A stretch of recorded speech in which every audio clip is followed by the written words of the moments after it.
Halo Sobat Tube TV, welcome back to our YouTube channel. Dan kali ini balik lagi di acara Let's Talk dengan Special Edition. Dan hari ini kita masih ngebahas nih seputar isu regulasi yang sedang bergulir sekarang. Di mana ada kebijakan-kebijakan yang akan diterjunkan nantinya di masyarakat yang sudah kita ketahui ya, dari rancangan KUHP, kemudian juga rancangan ke Undang-Undang Kejaksaan. Nah, kita akan membahas dari sisi lainnya. Selain kemarin di minggu lalu ada sisi hukumnya, nah sekarang lebih kepada bagaimana manajemen isu dan krisis dari instansi-instansi yang terkait di sini. Dan hari ini saya nggak sendirian dan juga saya berada di Alana Malang. Di Alana Malang, saya sudah kedatangan narasumber yang luar biasa, yaitu Ibu Maulina Pia, PhD. Assalamualaikum Ibu. Waalaikumsalam, Mbak Zenita. Apa kabar Ibu hari ini? Alhamdulillah harus selalu sehat ya, tetap semangat Ibu. Tetap semangat. Di aktivitas yang lagi padat-padatnya nih sekarang ya Bu ya, di mana sebagai prodi juga, mengajar juga sudah mulai masuk ya Bu ya?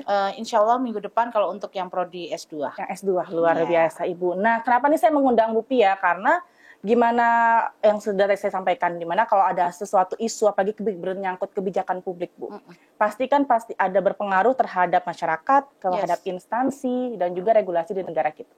Nah, Bu Pia sebagai pakar dari komunikasi, manajemen krisis dan lain-lain, seperti apa Ibu memandang kontroversi yang terjadi sekarang ini? Oke, jadi kalau kita mau bicara tentang isu dan krisis, perubahan kebijakan itu pasti akan membawa dampak negatif kepada pihak-pihak atau institusi yang terkait pada kebijakan itu. Nah, isunya bisa positif, tetapi lebih banyak biasanya negatif. Karena pasti akan terjadi perubahan-perubahan yang menurut instansi-instansi tersebut bisa merugikan ya, apakah itu operasional sampai dengan reputasi mereka. Jadi biasanya kalau perubahan kebijakan itu pasti akan mengandung perdebatan, begitu ya, ada pro dan kontra pastinya. Pro dan kontra, bahkan juga bisa menimbulkan konflik karena ada beberapa kepentingan yang pasti salah satu pihak merasa harus kehilangan beberapa benefits gitu ya karena ada perubahan regulasi itu, tetapi ada juga yang menganggap bahwa sebenarnya perubahan regulasi itu juga mendorong untuk baik. Kan sebenarnya kalau isu atau krisis itu juga memberikan opportunity kepada organisasi untuk berkembang sebenarnya.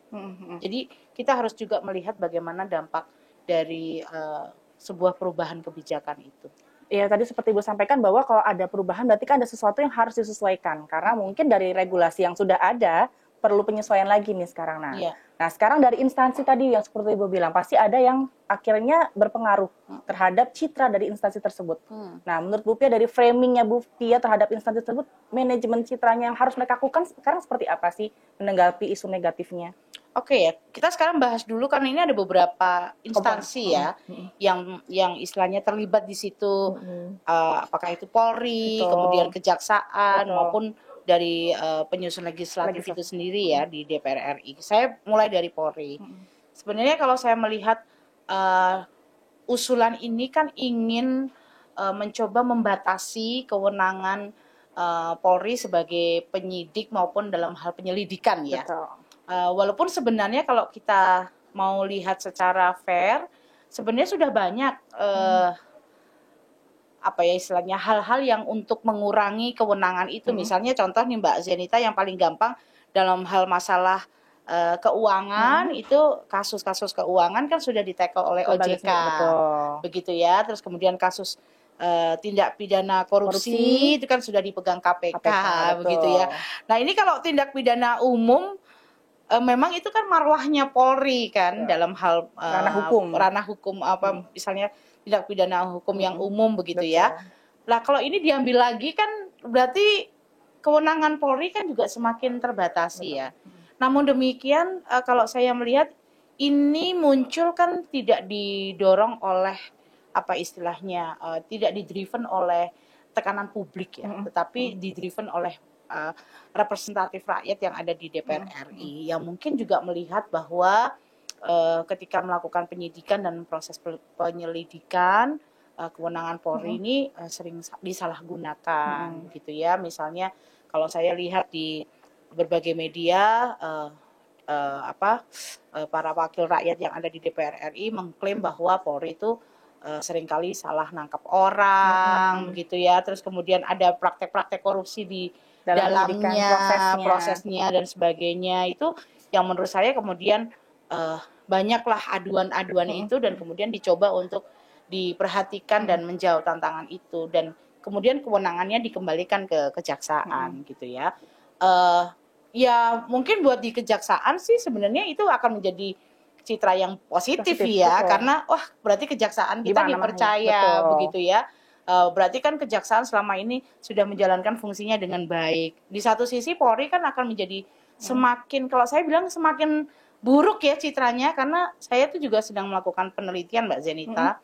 Dalam kurun waktu sekitar 6 bulan terakhir ini tuh ada 12 lebih kasus besar yang mencoreng nama baik Polri begitu ya. Apakah itu mulai dari pelanggaran kode etik yang dilakukan oleh anggota Polri sampai dengan kasus-kasus ya kemarin masalah Partai Coklat ya, kemudian ada isu suap dan sebagainya ya, bahkan yang juga cukup memprihatinkan itu kan kasus beberapa anggota Polri yang diduga melakukan terlibat dalam kegiatan LGBTQ yaitu yang cukup memprihatinkan ya. Jadi image negatif itu semakin besar ya. Semakin besar dan saya juga melihat bahwa kepercayaan publik sekarang itu semakin menurun dengan banyaknya tayangan-tayangan di media sosial terutama di YouTube yang ada polisi-polisi jalanan, jaksa jalanan, bahkan hakim jalanan yang kemudian mengklaim dirinya adalah yang berusaha untuk membantu istilahnya ya memberikan keadilan bagi para rakyat. Misalnya contoh, kalau saya nggak perlu sebut nama sih, ada salah satu lawyer yang sekarang media sosialnya rame banget karena beliau itu membongkar kasus penyelewengan dana PIP di sekolah-sekolah begitu ya. Yang harusnya kan itu menjadi istilahnya tugas dari kepolisian tadi ya untuk melakukan penyidikan dan penyelidikan dan sebagainya dan kemudian dibawa ke ranah pengadilan. Artinya tuh ya penegakan hukum tuh tidak berjalan dengan baik ya. Belum lagi banyak juga hasil penelitian, ini lagi-lagi valid ya Mbak Zenita ya. Hasil penelitian mahasiswa saya S2 itu juga menunjukkan bahwa masyarakat di kota Surabaya itu lebih percaya kepada media. Saya sebut saja Radio Suara Surabaya ya, yang dimana mereka lebih nyaman dan lebih percaya melaporkan kehilangan sepeda motornya atau yang lainnya langsung daripada lapor ke polisi begitu ya. Ini kan sebenarnya sangat memprihatinkan ironis sekali begitu. Jadi saya rasa ada sesuatu yang harus memang diperbaiki secara masif ya menurut saya, yang nggak bisa yang hanya ya istilahnya di permukaan sedikit-sedikit di permukaan, kayaknya rakyat udah bisa diem nih gitu atau rakyat bisa ada lagi kasus baru. Tapi ada lagi kasus ini menunjukkan bahwa dari atas sampai ke bawah secara sistem udah nggak bener nih. Perlu ada perubahan tadi ya. Harus ada perubahan yang kemudian bisa meyakinkan rakyat bahwa polisi bisa berjalan dengan baik, maksudnya mengerjakan tugasnya sebagai pelindung masyarakat, pengayom dan penegakan hukum itu bisa kembali lagi. Ya. Nah kalau misalnya itu diberikan kewenangannya kepada kejaksaan, seorang pakar hukum saja mengatakan beliau nggak yakin ya dengan kewenangan itu diberikan kejaksaan, apalagi kita masyarakat yang memang sama sekali nggak paham hukum. Betul. Gitu ya, karena juga di lembaga kejaksaan ini juga tidak lepas dari kasus-kasus apa yang terjadi di Polri ya, termasuk kasus isu suap ya, kemudian adanya penyelewengan ketika membuat kebijakannya tadi. Betul. Misalnya dalam proses penyelidikan itu juga seringkali juga diberitakan di media bahwa dakwaannya juga kadang tidak tepat gitu ya. Kayak kemarin kan kasus Harvey Muiz ya. Kalau kita boleh sama-sama kan ini menjadi publik ya, jadi saya nggak terlalu khawatir. Yang tadinya 5 tahun kemudian sekarang bisa ada lebih berat lagi. Artinya tapi kan kenapa harus sampai 2 kali? Harusnya kan bisa lihat dengan sekian banyak kejahatan yang dilakukan, harusnya masyarakat juga sudah bisa paling tidak lega lah dengan keputusannya itu. Jadi ini ada sesuatu yang menurut saya secara sistem tidak berjalan dengan baik dan kemudian menuntut menuntut lembaga-lembaga ini untuk memperbaiki diri, karena bukan hanya reputasi taruhannya, tetapi juga itu tadi kepercayaan publik ini semakin menurun. Dan sebenarnya kalau melihat lagi, yang paling ironis adalah bergesernya anak-anak muda pergi ke luar negeri. Ini bukan hanya persoalan untuk karena tidak dapat pekerjaan ya, betul. Tetapi salah satu juga alasannya adalah mereka merasa bahwa mereka tidak mendapatkan kepastian hukum di negara ini. Itu yang menjadi ketakutan kepada mereka. Bagaimana kalau mereka mengalami masalah hukum dalam hidup mereka dan mereka mengalami ketidakadilan, itu perlindungannya seperti apa? Nah, anak-anak muda yang sekarang ini mereka sangat aware terhadap hukum. Betul. Jadi mereka merasa di negeri ini lebih nyaman, aman di luar negeri dibandingkan di negara sendiri. Dan mereka juga mencari negara yang memang betul-betul penegakan hukumnya juga bagus begitu. Jadi sebenarnya krisis yang terjadi dalam pencitraan ini bukan hanya dari instansinya, tapi justru dari lebih luas lagi dari sistem hukum Indonesia ya Bu? Betul, kalau menurut saya memang sistem hukum di Indonesia, mungkin saya bukan pakar hukum ya, tapi saya melihat bahwa ada yang salah dari penerapan sistem hukum di Indonesia. Dari opini publik atau kepercayaan masyarakat tadi. Betul, nah itu taruhannya. Ya, betul. Jadi misalnya begini, kalau kita mau balik lagi ke institusi Polri yang sekarang memang menjadi highlight ya dari pembicaraan masyarakat, itu adalah ketika mereka banyak sekali melakukan kesalahan-kesalahan, baik itu yang mengandung korupsi maupun yang berkaitan dengan moral dan etika. Dan itu tidak diselesaikan dengan maksudnya clear. Tidak membuat masyarakat puas dengan hasilnya. Betul, artinya gini, ketika misalnya ada kasus tersebut, lalu respon Polri apa? Nah, kebanyakan respon Polri itu yang diberikan, nah ini lagi-lagi solid lagi nih ya pernyataan saya, karena saya sedang melakukan penelitian bagaimana respon Polri ketika menghadapi krisis the last 6 months ini. Mereka tidak merespon dalam konteks apa yang sesuai diharapkan oleh masyarakat gitu ya. Mereka lebih banyak sistem yang mereka defense pada diri mereka, lebih banyak ke denial dan tidak memberikan corrective action, padahal corrective action itu dan admitted itu yang sangat dibutuhkan oleh masyarakat. Betul. Bukan hanya pengakuan, tapi mungkin biar masyarakat juga paling nggak minimal ucapan permohonan maaf dan lain-lain yang bukan hal yang terjadi mungkin. Contoh di penelitian saya sebelumnya tahun 2023, saya tuh melihat bagaimana proses penanganan krisis Kanjuruhan oleh pihak Polri, begitu ya. Di hari ke-5 itu baru pihak Polri tidak menyatakan permohonan maaf, tapi hanya menyampaikan bahwa itu ada kejadian seperti ini, begitu ya.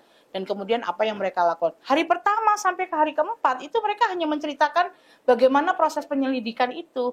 Itu yang tidak dibutuhkan oleh masyarakat itu. Dan taruhannya kan memang kemudian dari 75% something turun ke 52%, dan itu kan cukup drastis ya. Betul. Nah, kalau toh sekarang kita pengen tahu bagaimana gambaran kepercayaan publik terhadap 3 pilar, bukan hanya Polri, saya rasa hampir semua institusi ini akan mengalami penurunan kepercayaan publik begitu. Nah, berarti kalau misalnya sudah terjadi seperti ini nih Bu, dari sisi Bu Pia sebagai pakar dari komunikasi, strategi seperti apa yang harus dijalankan Ibu bagi instansi tersebut?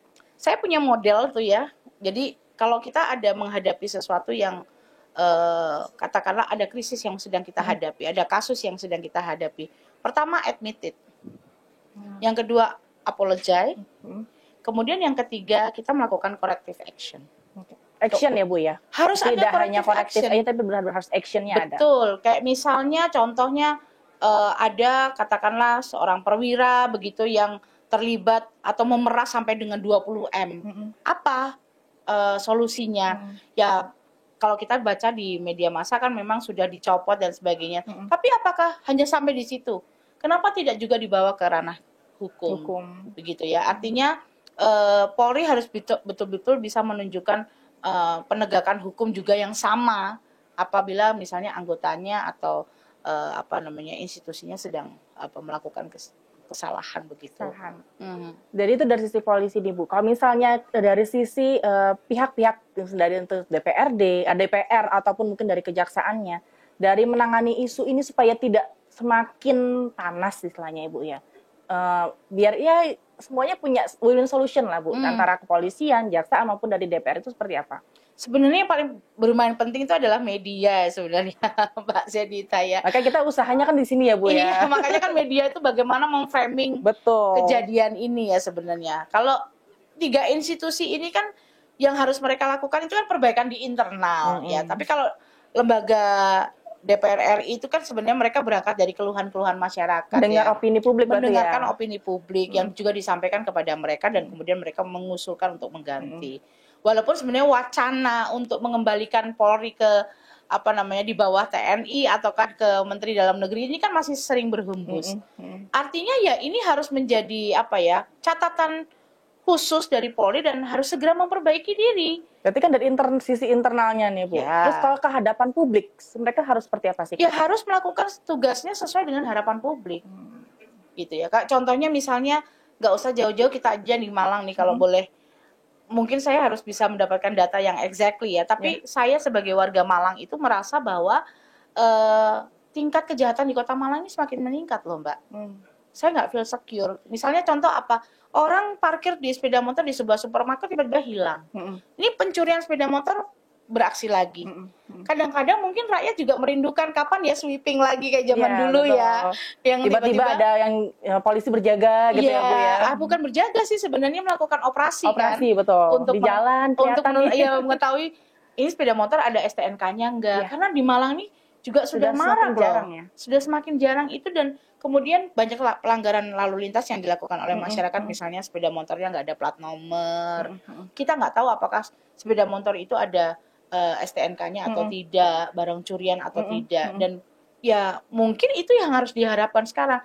Nah, cuma dalam pelaksanaan misalnya melakukan operasi itu memang harus transparan ya, jangan ada lagi kemudian hanya cuma sekedar ya udah tugas. Iya, udahlah tugas atau mungkin ada itu. Ya kalau mau dilepasin ya harus bayar. Image-nya itu akan jadi seperti itu. Image-nya dari penidaktiadaan operasi itu kan karena sering terjadi keluhan bahwa Polri itu suka istilahnya malak lah gitu ya, para pelanggar-pelanggar lalu lintas ini. Tapi kan sebenarnya ini juga sangat efektif loh untuk menekan tadi pencurian. Betul. Gitu Mengontrol loh. tadi ya Bu. Mengontrol tadi. Ya itu maksudnya Polri harus melakukan tindakan yang sesuai apa diharapkan oleh masyarakat, sebenarnya seperti itu. Nah, Bu, last question nih Bu. Kita sebagai masyarakat nih. Nah, biar tidak terbawa arus nih dari yang tadi isu-isu tadi yang negatif, nah kita harus seperti apa? Jadi sebenarnya kita tuh sebagai masyarakat juga harus cerdas ya, membaca betul atau mempelajari betul tentang apa sih rancangan KUHP yang sedang dibicarakan itu, kemudian undang-undang kejaksaan yang mau direvisi itu seperti apa, dan apa dampaknya kepada kita. Betul. Tapi namanya masyarakat awam di Indonesia itu pasti akan kalau saya bilang masih rendah literasinya. Ya Mbak Zenita.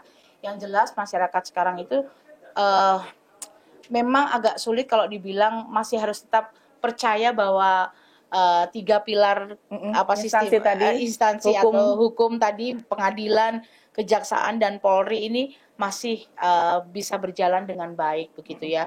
Ya walaupun banyak juga di tempat-tempat yang lain bermunculan tadi ya para penegakan hukum atau yang di jalanan atau istilahnya partikelir. Nah, ini juga harus segera diselesaikan. Walaupun niatnya baik. Ya, misalnya contoh ini kan yang lagi rame Doktif ya. Mbak Zenita kan tahu Doktif yang ngurusin skincare kan. Nah, itu sebenarnya juga secara hukum nggak boleh loh dia bertindak sendiri. Karena bukan ranahnya di situ. Betul, itu bukan ranahnya. Nah, juga kemarin ada advokat yang kemudian mencoba mendatangi sekolah dan kemudian meminta kepala. Memang dia baik untuk mengembalikan dana-dana itu dan membongkar. Tapi kan sebenarnya kewenangannya tidak ada di situ. Mungkin harus ada jalurnya tadi ya Bu. Yes, ya mungkin di kamera kelihatannya dia melakukan tugasnya begitu ya, seolah-olah dia menjadi pahlawannya jalanan atau rakyat begitu. Tetapi ketika kamera itu off, apa kita bisa pastikan dia tidak melakukan pemerasan dan sebagainya? Atau ada maksud apa di balik itu kita juga tidak paham akhirnya. Akhirnya akan membuat opini masyarakat yang lain akhirnya terhadap instansi yang seharusnya berwenang tadi ya Bu. Iya, dan akhirnya nanti banyak orang tua murid yang memanggil beliau untuk datang ke sekolahnya, Pak tolongin dong. Dana PIP kita juga ditahan sama kepala sekolah atau anak saya masih ditahan ijazahnya. Nah, beliau ini kan juga saya mudah-mudahan beliau tidak punya maksud di balik itu ya. Tapi kalau saya lihat beliau juga anggota partai sebuah tertentu ya.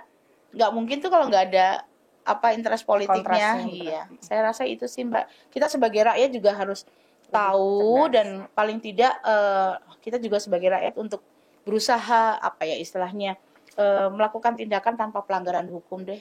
Kalau bisa jangan punya urusan sama 3 lembaga ini. Kita tetap patuh sama aturan tadi ya Bu. Iya, patuh aja sama aturan, bikin kita hidup tenang dan bahagia kok.